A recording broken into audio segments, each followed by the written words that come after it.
Hello student, once again welcome back to my YouTube channel Account Hub. Today I will discuss basic accounting terms. Second chapters related है हमारे accountancy books में। इसमें basic accounting terms छोटे छोटे terms दिए गए। मैंने आपको पिछली क्लास में भी बताया था कि बिना टर्म्स के आपको अकाउंटिंग्स नहीं समझ में आएगी। टर्म्स का मतलब क्या होता है, छोटे छोटे पॉइंट्स के बारे में मैं आपको नॉलेज देता रहता हूँ कि छोटे छोटे पॉइंट्स का मतलब क्या होगा। हर समय सेंटेंस के बीच में आएंगे वर्ड्स, मीन्स एक तरह टर्मिनोलॉजी वर्ड पावर की बात करते हैं हम लोग कि अकाउंटेंसी के जो छोटे छोटे वर्ड्स हैं उनके बारे में हम लोग यहाँ डिस्क्राइब कर उसको डिफाइन करेंगे। पिछली क्लास में हमने आपको समझाया था ट्रांजेक्शन क्या होते हैं, अकाउंट्स क्या होता है, ट्रांजेक्शन के कितने पार्ट्स होते हैं, ये सारी चीजें, इवेंट क्या होता है, ये सारी चीजें मैंने पिछली वीडियो में डिस्कस किया था। आज उसी क्रम में हम लोग उसी सीरीज में हम लोग अगला जो टर्म्स है वो हम लोग बात करते हैं बेटा कैपिटल। आप लोग ये टर्म्स बार बार सुनोगे, जो बार बार वर्ड है एक कैपिटल है। कैपिटल का मतलब क्या होता है, कैपिटल मीन्स आपकी राजधानी वाली कैपिटल की बात नहीं कर रहा हूँ। यहाँ कैपिटल का इन द सेंस दूसरा कुछ होता है। Capital is the amount invested in an enterprises by owner। अब ये बात लाइन इंग्लिश में भी नहीं समझ में है, इसका मतलब एक फिगर हम लोग बनाकर समझते हैं। एक फिगर समझते हैं। फिगर का मतलब ये हमारा क्या होगा बेटा, एक छोटा सा आप लोग जान जाओ कि ये मेरा क्या है, इंटरप्राइजेस। ये मेरा क्या है, इंटरप्राइजेस मीन्स एक तरीके से जो हम शॉप करते हैं, बिजनेस करते हैं, उसी को हम लोग यहाँ पे लेके चल सकते हैं। अभी हल्का सा समझिए कि शॉप है, हम लोगों ने एक शॉप खोलने के लिए एक मेरा इंटरप्राइजेस समझ लो या शॉप बोल लो। हम लोग अभी सब इंटरप्राइजेस आगे चल के बाद अलग डिफाइन करेंगे, लेकिन यहाँ पे शॉप की बात कर रहे हैं। शॉप बिजनेस मान लो, तो ये बिजनेस के लिए कोई एक प्लेस लेते हो आप, ठीक। इस बिजनेस इस प्लेस में हमारा सपोज करो एक ये पर्सन है। पर्सन मतलब समझते हो आप लोग, ये व्यक्ति है। ये व्यक्ति थिंक लगाता है, सोचता है कि मुझे कुछ करना चाहिए, कुछ बिजनेस करना चाहिए।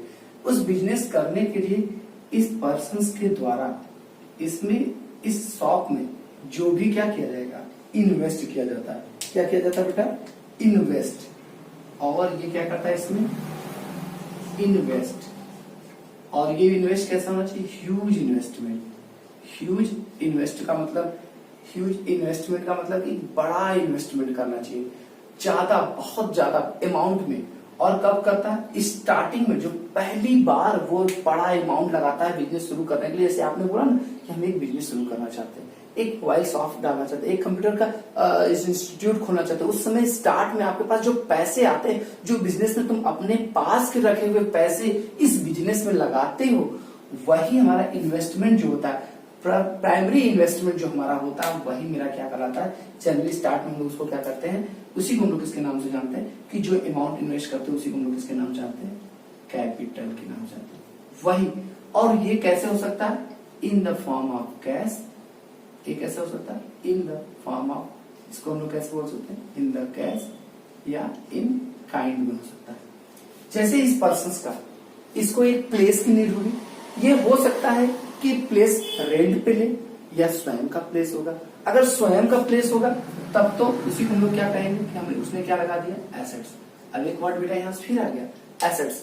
और एसेट्स को भी हम लोग आगे समझेंगे। एसेट्स का मतलब होता है कि जो प्रॉपर्टी होता है, इसने अपनी ही प्रॉपर्टी और साथ में कुछ बैंक बैलेंस लगा दिया। क्या लगा दिया बेटा, bank balance. Bank balance in the form of cash में, चेक में, अपने बैंक में रखे पैसे को इस बिजनेस में उसने लगा दिया और अपनी ही बिल्डिंग में, अपने ही शॉप में दुकान खोल दिया, तो उसने एज एसेट्स अपने यहाँ से टेबल ले गया, चेयर ले गया, ये सब चीजें अपने घर की ही चीजें को उसमें इन्वेस्ट कर दिया। तो इन्वेस्ट कर दिया किसमें, बिजनेस में इन्वेस्ट कर दिया। तो बिजनेस के लिए वो सारी चीजें क्या कहलाएगी, जो बैंक बैलेंस लगाया, जो अपना शॉप लगाया, अपना जो बिल्डिंग लगाया, जो अपनी मशीन लगाया, अपना जो चेयर लगाया, अपने घर की चीजों को जब वो बिजनेस में इन्वेस्ट कर देता है, तो उसी को हम लोग किसके नाम से जानते हैं बेटा, कैपिटल। वो कैश में भी हो सकता है, वो क्या हो सकता है बेटा, काइंड में हो सकता है। क्योंकि देखो, पर्सनल चीजों के लिए उपयोग करना, बिजनेस के पर्पस के लिए उपयोग करना, दोनों अलग अलग एक्टिविटीज होती है। और आप जो ये रिकॉर्डिंग करोगे पूरी अकाउंटिंग में, वो बिजनेस के पर्पस के पॉइंट ऑफ व्यू से, मीन्स की इस पर्सन के पॉइंट ऑफ व्यू से नहीं। वो अब यहाँ पे दो पर्सन हो जाएंगे, आगे चल के जब लोग पढ़ेंगे तो मैं बताऊंगा। एक ये अलग पर्सन माना जाएगा, ये एक अलग। ये आप बिजनेस के पॉइंट ऑफ व्यू से हर चीजें सोचोगे। बिजनेस में जो बाहर का ये आउटसाइडर पर्सन है, ये इस बिजनेस का आउटसाइडर पर्सन है। ये अगर बिजनेस में कुछ भी इन्वेस्ट करता है in the form of cash, in the form of kinds के रूप में, मीन्स एसेट्स प्रॉपर्टी के रूप में कुछ भी ये लगाता है इसमें, ये तो उसी को हम लोग किसके नाम से जानते हैं कि जो जितने पैसे का जो money value of the cash and kind की होगी, जो money value of cash and kind से एसेट्स एंड प्रॉपर्टी होगी, वही मनी वैल्यू जो होगी वही हमारे लिए इसमें क्या कहलाएगी बेटा कि कैपिटल। जितनी उसकी वैल्यू होगी लैंड की, जितनी बिल्डिंग की, उसकी जो वैल्यू होगी वही वैल्यू मेरे लिए क्या कहलाएगी, जो साथ साथ में कैश। ये नहीं कि बिल्डिंग लगा दी कोई बात नहीं, अगर बिल्डिंग 10 लाख की तो 10 लाख की बिल्डिंग, 1 लाख का कैश दे तो टोटल कितने से बिजनेस स्टार्ट की 8 लाख से, हम लोग 11 लाख से करेंगे। 10 लाख की बिल्डिंग और 1 लाख कैश। हो सकता है कि 10,000 की फर्नीचर दे दिया, 1,000 का फैन दे दिया, तो इससे क्या हो रहा है, मेरे बिजनेस में जो एसेट्स जो प्रॉपर्टी मेरे बिजनेस की क्या हो रही है, बढ़ती है। मेरे बिजनेस की सब प्रॉपर्टी अब मेरे प्रॉपर्टी से हटके ये प्रॉपर्टी किसी कहलाएगी, बिजनेस की प्रॉपर्टी कहलाएगी, वो मेरी प्रॉपर्टी पर्सनल नहीं कहलाएगी। तो इसके द्वारा जितना भी इस पर्सन के द्वारा बिजनेस में लगाया जाता है, और ये पर्सन मेरा क्या कहलाता है बेटा, इसको हम लोग क्या बोलते हैं, ऑनर। ऑनर जो पैसा जो इन्वेस्ट करता है, जो पर्सन इन्वेस्ट करता है उसको ऑनर कहलाता है। तो मैंने वही लिखा, capital is the amount invested in an enterprise. किसी भी इंटरप्राइजेस में किसके द्वारा, बाई ऑनर के द्वारा। ऑनर के द्वारा जो भी पैसा इन्वेस्ट किया जाता है, अमाउंट इन्वेस्ट किया जाता है और बड़ा अमाउंट, उसी को हम लोग किसके नाम से जानते हैं, कैपिटल के नाम से जानते हैं। अब देखो बेटा, ऑनर अलग अलग इंटरप्राइजेस में, अलग अलग बिजनेस में अलग अलग नाम से जाने जाते हैं।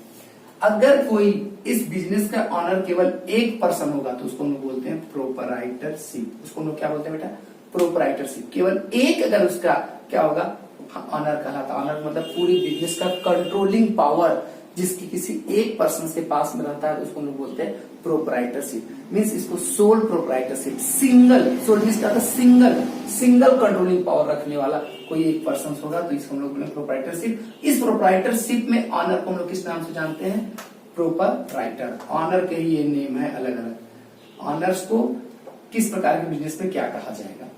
अब देखो, ये इंटरप्राइजेस के अलग अलग फॉर्म है और ये उनके बिजनेस के प्रकार ही है, और ये बिजनेस में किस नाम से उनको जाना जाएगा। प्रोपराइटरशिप मतलब सोल प्रोपराइटरशिप बोलते हैं। अगर एक व्यक्ति ही बिजनेस को चलाने वाला होता है तो उसको हम लोग किसके नाम से, यहाँ पे ऑनर को क्या कहेंगे, हम लोग प्रोपराइटर। और हम लोग जो अकाउंटिंग पढ़ रहे हैं और इसमें हम लोग अकाउंटिंग प्रोपराइटरशिप के बारे में ही पढ़ेंगे, सोल प्रोपराइटरशिप की अकाउंटिंग पढ़ेंगे। 12th में हम लोग जो पढ़ेंगे वो आपको पार्टनरशिप और कंपनी पढ़ेंगे। पार्टनरशिप का मतलब कहाँ, जहां पे मोर देन 2 पर्सन्स क्या होंगे, वहां पे ऑनर होंगे। मीन्स वहां जो हम पावर होते हैं वो किसके पास में, 2 से अधिक लोगों के पास में होती है, तो उसको हम लोग किसके नाम जानते हैं, पार्टनरशिप के नाम से लोग जानते हैं। और वहां के ऑनर को हम लोग किसके नाम जानते हैं, जो उसमें पैसा कंट्रीब्यूट करता है, पार्टनर कहलाते हैं। इसी तरह कंपनी में क्या होती है कि काफी इसको बनाता कोई और, पब्लिक इसमें पैसा इन्वेस्ट करती है, तो इसको हम लोग अक्सर किसके नाम से जानते हैं, कि कंपनी के नाम से जानते हैं। कंपनी का मतलब हो गया कि बहुत ज्यादा अमाउंट की जरूरत पड़ती है, इसमें काफी ज्यादा हमें इसमें क्या होता है, इसमें 2 प्रकार की कंपनियां वगैरह होती हैं, एक प्राइवेट एक पब्लिक, की सब चीजें आगे बेटा बात किया जाएगा। तो बस कंपनी में ऑनर को किसके नाम से जानते हैं हम लोग, शेयर होल्डर के नाम से जानते हैं। कंपनी में ऑनर को किस नाम से जानेंगे बेटा, शेयर होल्डर के नाम से। और मैंने बताया in the form of cash and kind. ये कुछ भी लगाएगा तो ये इसके लिए क्या कहलाएगा, कैपिटल। और ये भी पर्सन क्या कहलाएगा, आउटसाइडर। ये बिजनेस के अंदर का पर्सन है, ये बिजनेस जो पैसा इन्वेस्ट किया है ये आउटसाइडर है, केवल ऑनर कहा जाएगा। लेकिन ये जब पैसा बिजनेस को देता है तो इसकी ये क्या बन जाती है, एक तरीके से किसकी, बिजनेस की क्या बन जाती है बेटा, लाइबिलिटीज। बिजनेस की क्या बन जाती है, बिजनेस की लाइबिलिटीज है। लाइबिलिटीज का मतलब क्या होता है कि इतना पैसा, इसको हम लोग बोलते हैं लीगल रिस्पॉन्सिबिलिटी। लाइबिलिटीज को हम लोग क्या बोल सकते हैं बेटा, लीगल रिस्पॉन्सिबिलिटी। कि अगर आप पैसा इसको उस टाइम पे उस सर्टेन अमाउंट को अगर पे आउट नहीं करते हो, उसकी जो ऑब्लिगेशन आई है अगर उसका भुगतान आप नहीं करते हो तो कानून का भी सहारा ले सकता है। लाइबिलिटीज का मतलब क्या, उसका एक निश्चित टाइम होता है, निश्चित टाइम पे उस पैसे को आपको क्या करना, पे आउट करना कंपलसरी होता है। रिस्पॉन्सिबिलिटी और लाइबिलिटीज में डिफरेंट होता है। रिस्पॉन्सिबिलिटी का मतलब होता है कि कोई काम आपको दिया, उस काम को आपको करना है, अगर हो सकता है करिए, अदरवाइज नहीं करिए। लेकिन यहाँ पे लीगल रिस्पॉन्सिबिलिटी होता है कि इस पैसे की पेमेंट को आपको पे आउट करना कंपलसरी होता है। कंपलसरी होता है उस टाइम पे, उसी हम लोग इसको क्या बोलते हैं, लीगल रिस्पॉन्सिबिलिटी, या इसी को हम लोग किसके नाम देते हैं, लायबिलिटीज। अब हम लोग आपको आगे बताएंगे, लायबिलिटीज बोलो या इसी को हम लोग बोले लीगल रिस्पॉन्सिबिलिटी,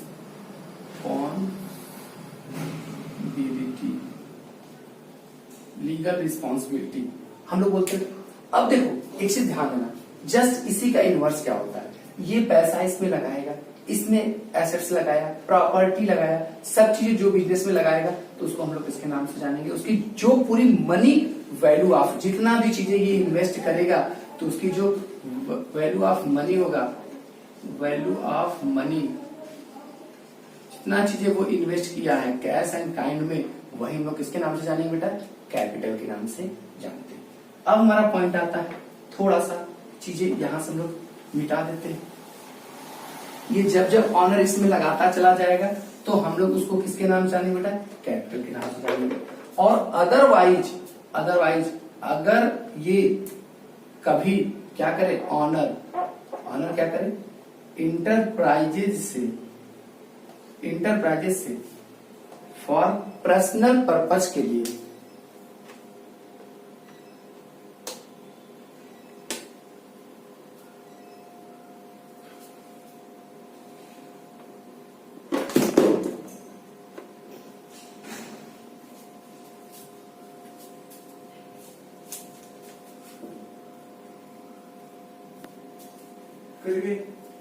शांत हो,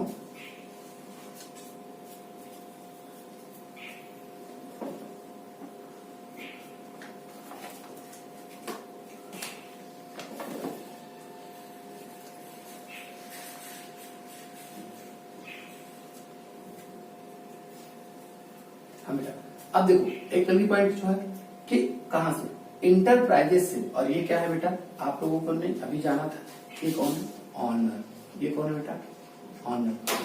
अगर ध्यान देना कि कहां से कुछ भी चीजें विथड्रॉ कर ले, यहां पे क्या बोल सकते हो कि विथड्रॉ मतलब ऑनर ने कहां से निकाला, इंटरप्राइजेस बिजनेस से चीजें क्या निकालता है, अगर वो क्या निकालता है, कैश या काइंड, इन कैश में या इन काइंड में क्या करता है, विथड्रॉ करता है, विथड्रॉ, और किसके लिए, फॉर पर्सनल यूज के लिए।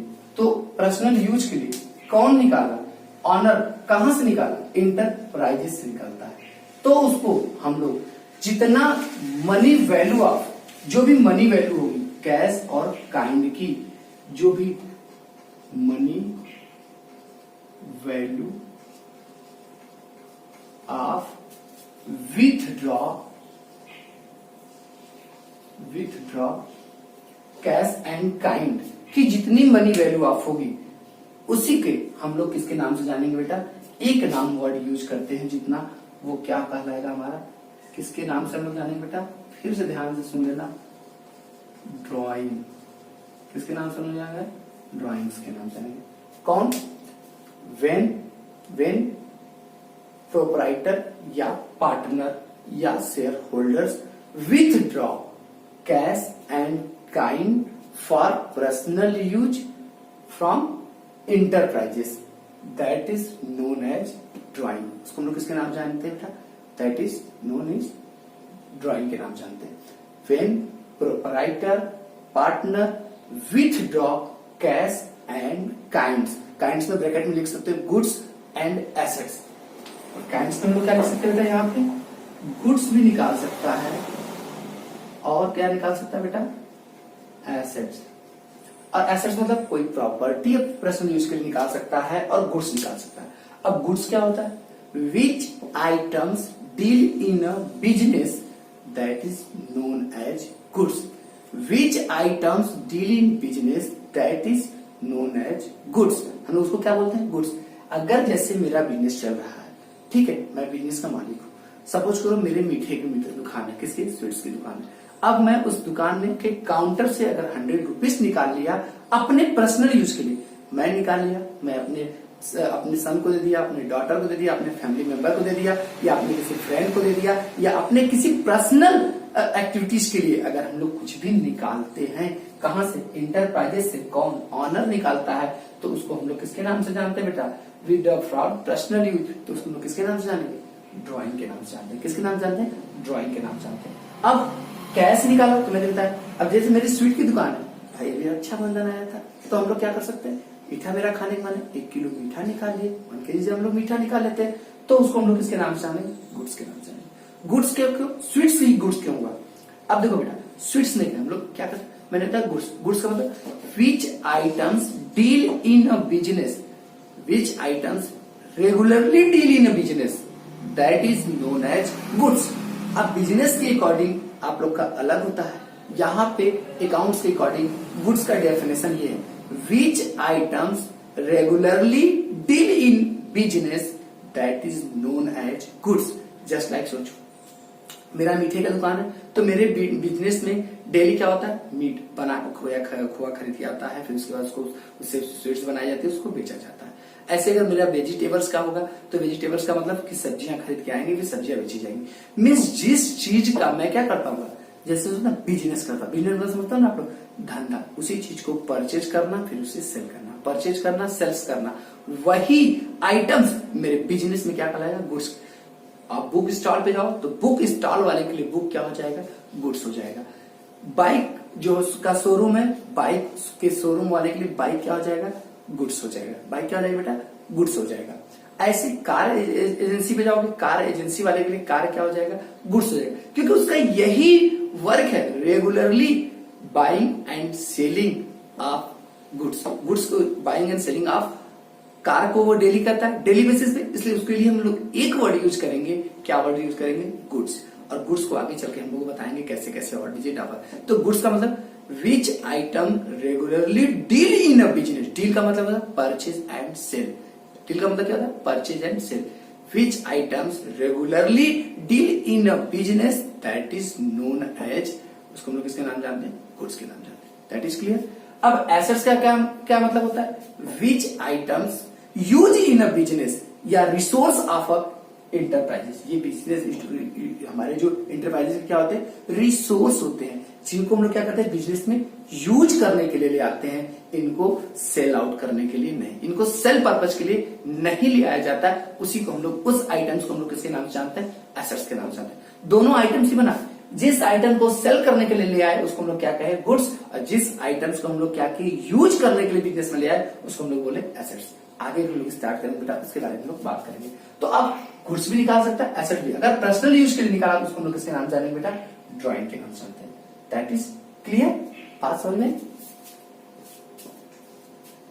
24 324 4 3 कहा, हम लोग अगली बात करते हैं। अगली बात मतलब आइटम्स, हम लोग आइटम्स की बात करते हैं बेटा। आइटम्स का मतलब मैंने बताया था कि जो हमारे पास वस्तु होती है, वस्तु मतलब जैसे पेन हो गया, ये हमारा बोर्ड हो गया, ये हमारी बिल्डिंग हो गई, सब ये वस्तु में आती है बेटा। वस्तु कई प्रकार की होती है, हम लोग आगे भी पढ़ेंगे और आज भी पढ़ रहे हैं, बट अकाउंटिंग के पर्पज से हम वस्तु को कैसे कैसे क्लासिफिकेशन किए हैं उसके बारे में हम लोग बात करते हैं। पहला जो आइटम्स का क्लासिफिकेशन हुआ, हम लोग क्या करते हैं, एक यूज के पर्पज से और एक अगर हम लोग बात करें सिंपल सा, तो अगर हम चीजें क्या करते हैं, रेगुलरली हम लोग विच item regularly deal in the enterprises, regularly deal, बेटा इसमें वर्ड छूट गया है, डील्स इन द इंटरप्राइजेस, जिस आइटम्स का regularly deals in the enterprises. अगर इंटरप्राइजेस में डीलिंग होता होगा, डील का मतलब क्या होता है बेटा, परचेज एंड सेल्स।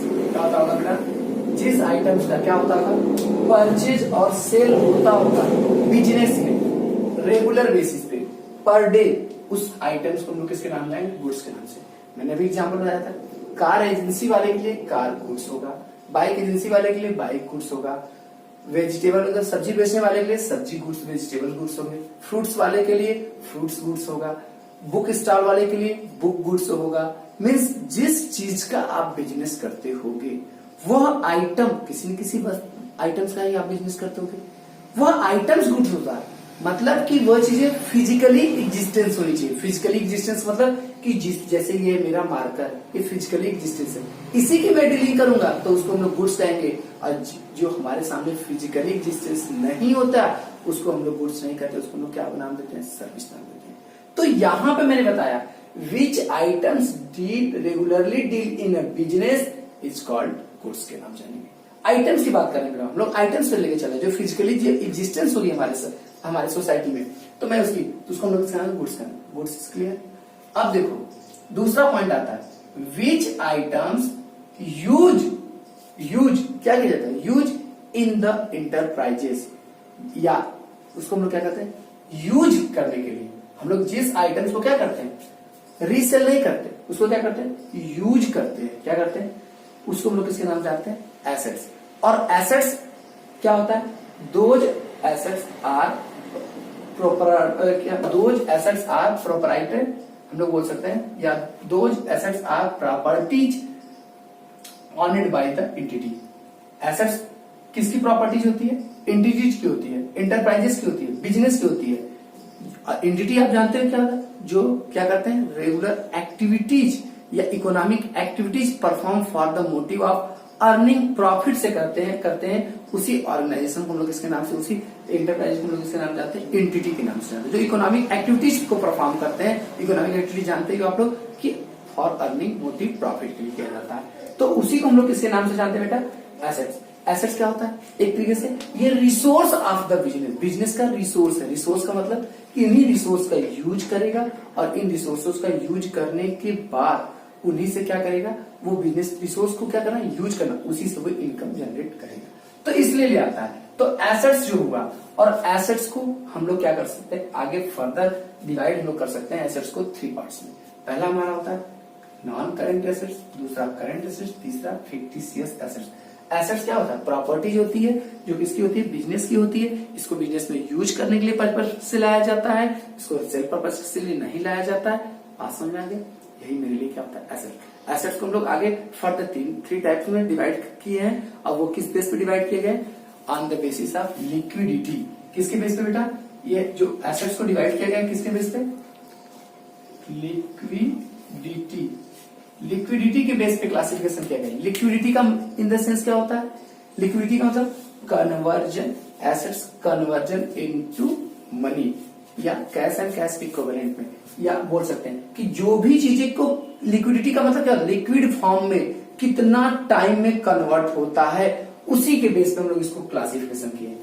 जो जिस एसेट्स को लिक्विड फॉर्म में means conversion into cash and cash equivalent होने में जो अगर 1 से अधिक साल का समय लगता है तो उसको हम लोग बोलते हैं नॉन करेंट एसेट्स। जिसको एक विद इन ईयर लगता है, 1 ईयर लगता है, उसको हम लोग बोलते हैं करेंट एसेट्स। और फिक्टिशियस एसेट्स अलग ही है, उसको इसमें नहीं शामिल करते। वो फिक्टिशियस एसेट जस्ट लाइक एक हमारा लॉस होता है, इसको हम लोग आगे डिफाइन करेंगे। जनरली 2 यही होते हैं, नॉन करेंट एसेट्स और करेंट्स। और ये क्या होते हैं, ये विद इन ईयर की बात करते हैं, जिसके प्रॉपर्टी को, जो भी एसेट्स का उसको कन्वर्ट होने में 1 साल का समय लगता है, इससे ज्यादा का समय लगता है तो उसको हम लोग बोलते हैं नॉन करेंट एसेट। और जिसको 1 साल के समय लगता है उसको हम लोग बोलते हैं करेंट एसेट। थोड़ा पॉइंट देखते हैं। अब नॉन करेंट एसेट्स क्या होता है, those assets held by the enterprises. ये इंटरप्राइजेस इस एसेट्स को क्या करता है, हेल्ड करता है, मतलब रखता है, not with the purpose of resale, resale purpose के लिए नहीं रखता है। तो ये रखा किस लिए है बेटा, ये रखा किस लिए जाता है, held by the enterprises for, यही पता लगा दो, फॉर यूज। इसमें लिख सकते हो किसके लिए, यूज पर्पज के लिए रखा जाता है। किसके लिए रखा जाता है, यूज पर्पज के लिए रखा जाता है। ये हमारे इंटरप्राइज की क्या होती है, रिसोर्स होती है। रिसोर्स से ही हम लोग यूज करते हैं और अपनी नीड्स को फुलफिल करते हैं। अब बेटा हमारा क्या था, investment for the business operation. इसमें जो इन्वेस्टमेंट किया जाता है किस लिए, बिजनेस ऑपरेशंस के लिए। बिजनेस ऑपरेशन का मतलब कि अगर बिजनेस में चेयर है तो बिजनेस की एक्टिविटीज, जो बिजनेस में एक्टिविटीज करेंगे हम लोग, उन एक्टिविटीज में वो केवल हेल्प करता है कि वो एक्टिविटीज इजीली आसान से हो सके। मशीन हो गया, लैंड हो गया, बिल्डिंग हो गया, बिल्डिंग में हम लोग कहीं छत के नीचे बैठ के कोई बिजनेस को कर सकते हैं। लैंड पे हम लोग क्या करते हैं, वही जमीन पे ही रख के किसी चीज का प्रोडक्शन किया जा सकता है।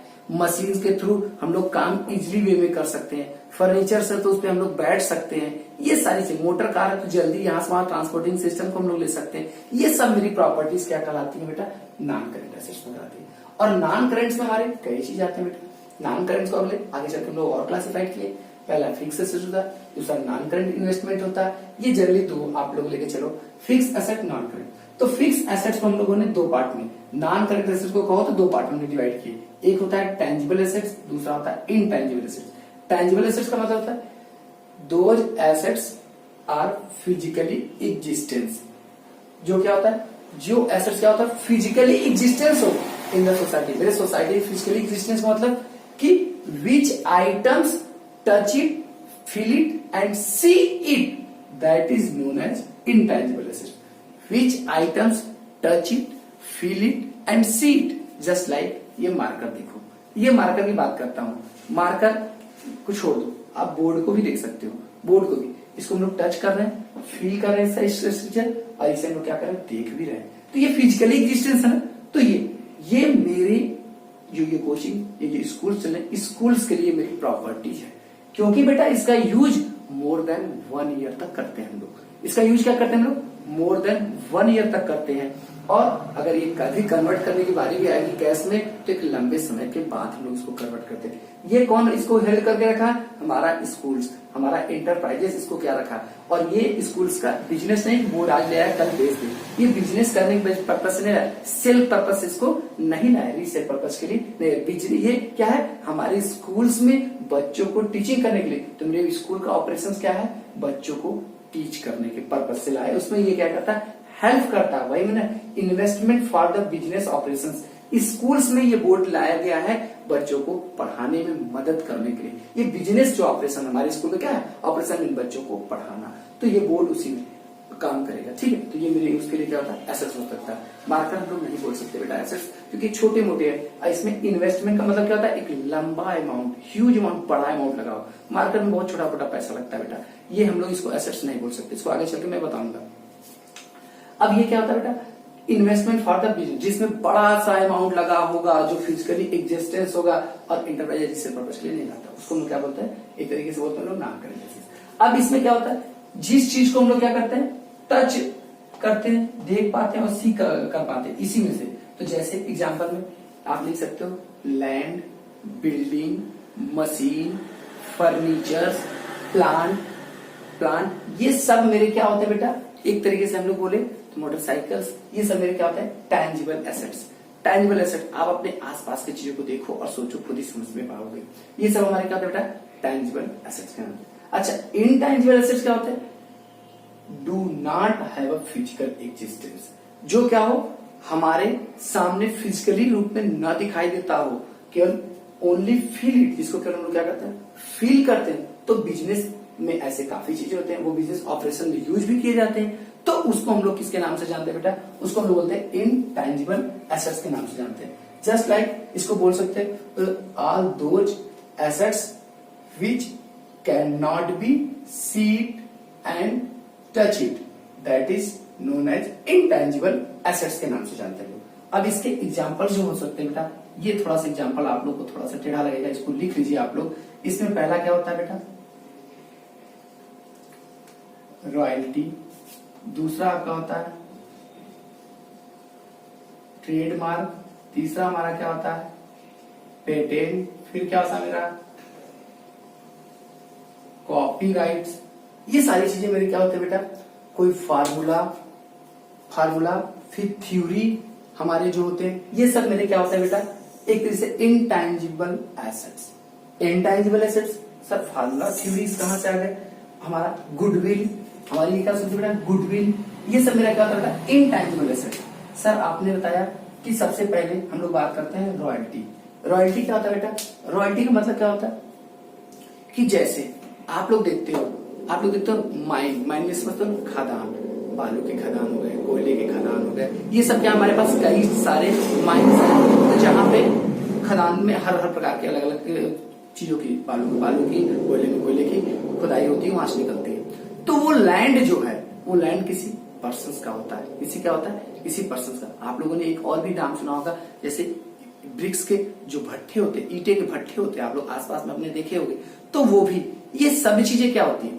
इसमें जमीन से चीजों को, जो ये है लैंड के अंदर से इसको क्या किया जाता है? एक्सट्रैक्शन किया जाता है। एक्सट्रैक्शन इसे एक एक्सप्लोटेशन किया जाता है, अंदर से निकाला जाता है। आप तेल के कुएं को देख लो, इन सब जगहों पे ये क्या करता है? कोई ना कोई पर्सन साल, 2 साल, 3 साल के लिए या एक लिमिट समय तक के लिए निकाल लेता है, एक लिमिट समय के लिए उसको दे देता है कि वो इसमें से क्या करे? एक्सट्रैक्शन करे, एक्सप्लोटेशन करे, उसमें से चीजों को निकाल के उसको बेचे। उसको क्या करता है? अब ये नहीं मालूम है कि उसके अंदर कितना है, क्योंकि मिट्टी को तौला नहीं जा सकता, बालू को तौला नहीं जा सकता, कोयले को तौला नहीं जा सकता, कोई वेट जनरली किया नहीं जा सकता। पेट्रोल कितना निकल रहा है वो हम लोग कर नहीं सकते। तो हम लोग क्या करते हैं? जनरली उसको क्या करते हैं? टाइम बाउंडेशन पे दे देते हैं। तब भी उसमें से सामान जो निकलता है, जो बालू, कोयला, पेट्रोल, डीजल, उस पे उसका अधिकार होगा। बाकी उस पे उसको उतने समय के लिए मुझे क्या करना पड़ता है? एक एज ए रेंट पर्पज से मुझे पैसा देना होता है। उसको मालिकाना हक मैं दे देता हूँ, उसमें से वो चीजें निकाले।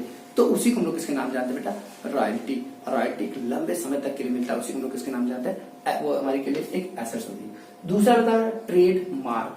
ट्रेडमार्क मतलब समझते हो आप लोग कि ट्रेडमार्क जो भी हमारा होता है बेटा, ये हमारा लीगल रिप्रेजेंटेशन होता है। ये हमारा कहता है लीगल रिप्रेजेंटेटिव होता है किसी पर्टिकुलर प्रोडक्ट का। आप लोग देखते हो कि प्रोडक्ट का मतलब समझते हो? आप लोगों ने देखा होगा एप्पल का, एप्पल में एक एप्पल कटा हुआ जो रहता है, ठीक है। विंडोज में आप लोगों ने ये देखा होगा, विंडोज में ये ऐसे 4 पार्ट में बटा रहता है विंडोज का। ये सभी तरीके से क्या होता है? हमारा ट्रेडमार्क। नाइक में आपने ये एक टिक देखा होगा, तो ये सब क्या है? वो लीगल रिप्रेजेंट करता है कि ये प्रोडक्ट क्या है? प्रोडक्ट को लीगली रिप्रेजेंट करता है कि प्रोडक्ट मेरा है, ये प्रोडक्ट मेरा है। तो ट्रेडमार्क भी क्या है? हमारा एक तरीके से प्रॉपर्टी है।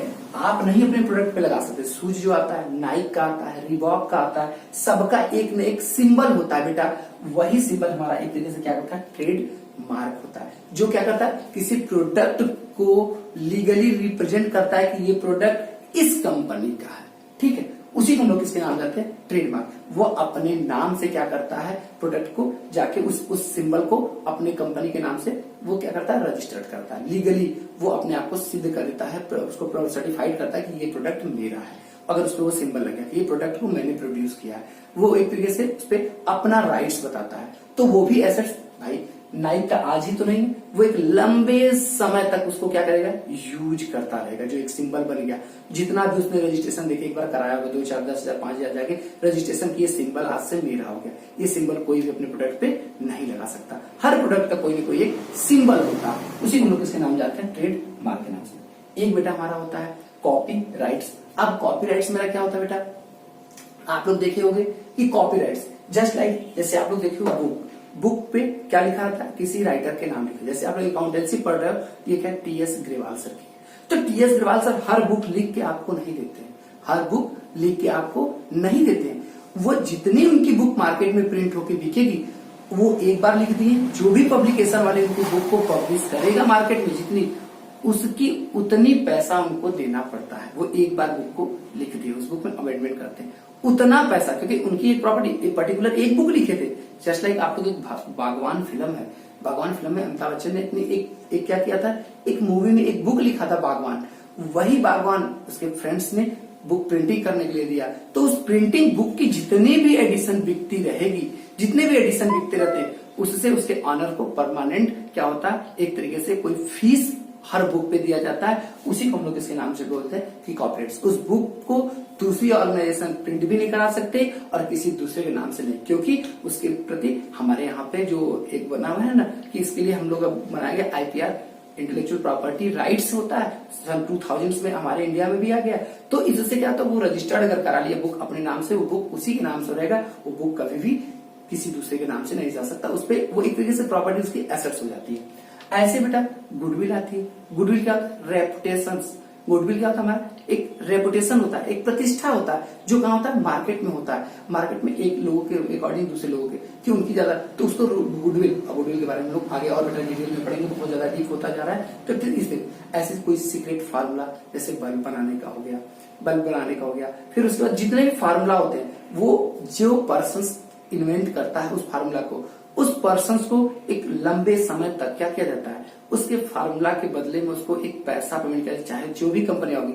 जैसे बल्ब बनाने वाली जो जिसने बल्ब का आविष्कार किया था, उसको परमानेंट हर बल्ब बनाने वाली कंपनियां एज ए रेंट एक फीस पेमेंट करती रहती। सोचो बल्ब कब इन्वेंट किया गया था और आज तक उसको पेमेंट मिलता रहता है। तो उसको हम लोग किसके नाम से जानते हैं, वो हमारा एक फार्मूला था। ये क्या था, मेरा फार्मूला उन्होंने दिया, एक सीक्रेट हुआ। तो वो सारी चीजें भी हमारे लिए क्या कहलाती है बेटा, इनटेंजिबल एसेट्स माने जाते हैं, जिसपे हम यूज करते रहते हैं और एक लंबे समय तक होता है। उसमें छोटा मोटा इन्वेस्ट किए रहते हैं, थोड़ा बड़ा इन्वेस्टमेंट सीक्रेट कर कोई फार्मूला वगैरह खोजने लगता है, थ्योरी लगती है। ये सब हमारे कहते हैं इनटेंजिबल। फिर हमारा बेटा क्या था, करंट एसेट। अब करंट एसेट्स क्या था, those assets held by enterprises for the purpose of converting them into cash with in A short period, means with in a year.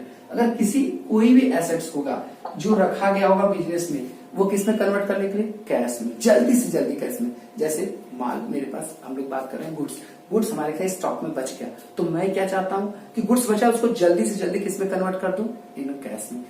In the sense कि उसको सेल करके convert कर सकता हूं। अगर हमने गुड्स किसी को उधार पे बेच दिया, उधार पे बेचने का मतलब ऑन क्रेडिट पे हमने दे दिया, तो वो पर्सन बिजनेस के लिए क्या कहलाता है, डेब्टर। तो मैं क्या चाहता हूं, विद इन ए ईयर वो पैसा मुझे दे दे, मैं उसका क्या करूं, पेमेंट कर दूं। तो उसको हम लोग किसके नाम दें, डेब्टर। तो ऐसे सारी चीजें हमारी कहां पे आती है, करंट एसेट्स में आती है, जो कि कितना जल्दी हम लोग चाहते हैं कि वो सारे इसमें प्रॉपर्टी आते हैं, जिसको हम लोग with in a year converting in cash में हम लोग करते हैं। तो उसी को हम लोग किस नाम से जानते हैं, करंट एसेट्स के नाम से जानते हैं।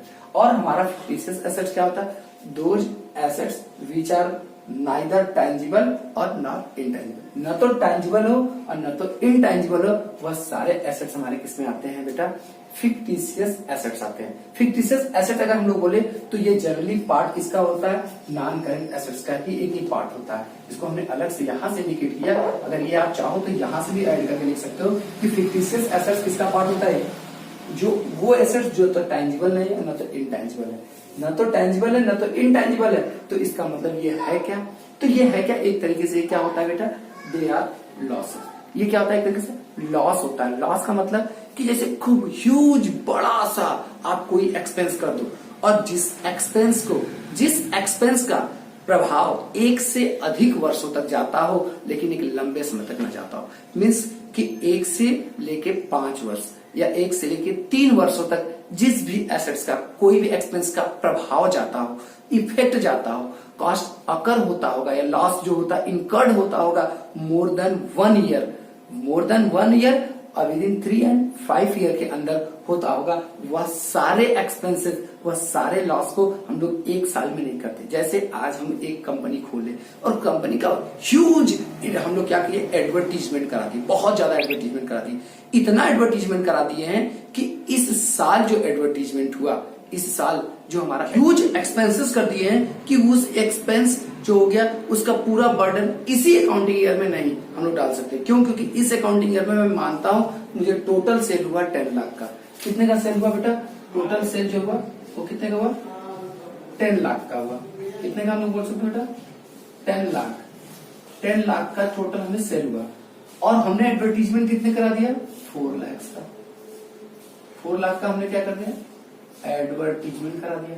तो अब इसका इम्पैक्ट ये नहीं है, इसका बेनिफिट जो मैंने एक्सपेंस किया उसका इसी वर्ष मिलेगा, नहीं, उसका एक्सपेंस आने वाले 1, 2, 3, 4, 5 वर्षों तक मिलता रहता है। तो उसी के एक्सपेंस को हम लोग क्या करते हैं, उसको 3 and 4 ईयर में डिवाइड कर देते हैं। इस पूरे एक्सपेंस का मान लेते हैं 1 ईयर 25%, सेकेंड ईयर में भी 25% एज एक्सपेंस मानेंगे, थर्ड ईयर में भी 25% मानेंगे, और फोर्थ ईयर में हम लोग क्या करें 25।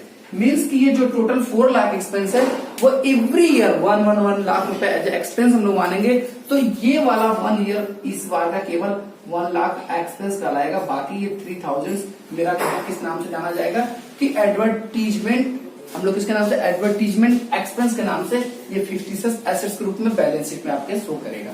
और बैलेंस शीट क्या होता है, आर्थिक, आप लोग जानते हो कि बैलेंस शीट पोजिशनल स्टेटमेंट होता है, वहां पे ये शो करता रहेगा फिक्टिशियस एसेट। फिक्टिशियस एसेट एक तरीके से क्या होता है, फर्म का मैंने क्या होता है, लॉस होता है, जिस लॉस को इनकर्ड करने के लिए, रिकवरी करने के लिए 1 से अधिक वर्षों का उपयोग करते हैं, तो उस लॉस को हम लोग एज अ क्या करते हैं, एसेट्स उसको बना के हम लोग रखे रहते हैं। एसेट्स इसलिए बोलते हैं क्योंकि एक्सपेंस जब आप क्या करते हो, ह्यूज एक्सपेंस करते हो तो किसी चीज में, तो आप उसको इन्वेस्टमेंट मानते हो, एसेट्स। इसलिए लॉस भी एसेट्स होता है, इसलिए कि उसका बेनिफिट जो होता है मोर देन 1 ईयर तक मिलता रहता है।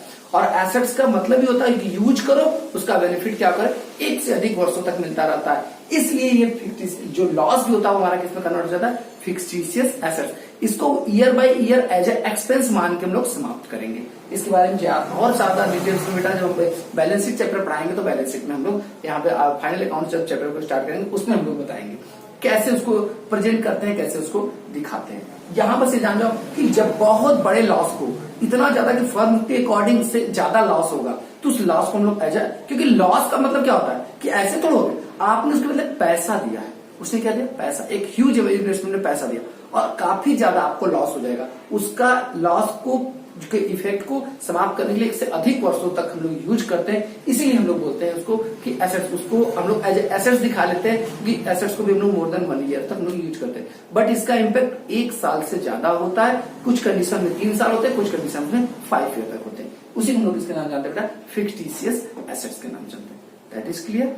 अब बेटा बस इतना ही, वीडियो ज्यादा लेंदी हो जाएगी। अगले वीडियो में हम लोग लायबिलिटीज एंड अदर्स के बारे में हम लोग जानते रहेंगे और उसके बारे में हम लोग पढ़ेंगे। ठीक है, तो अब हम लोग चलते हैं बेटा, बाय बाय। आप हमारे वीडियो को लाइक करें, चैनल को सब्सक्राइब करें, बेल आइकन नीचे दिए गए बटन दबाना ना भूलें। ठीक है बेटा, बाय बाय।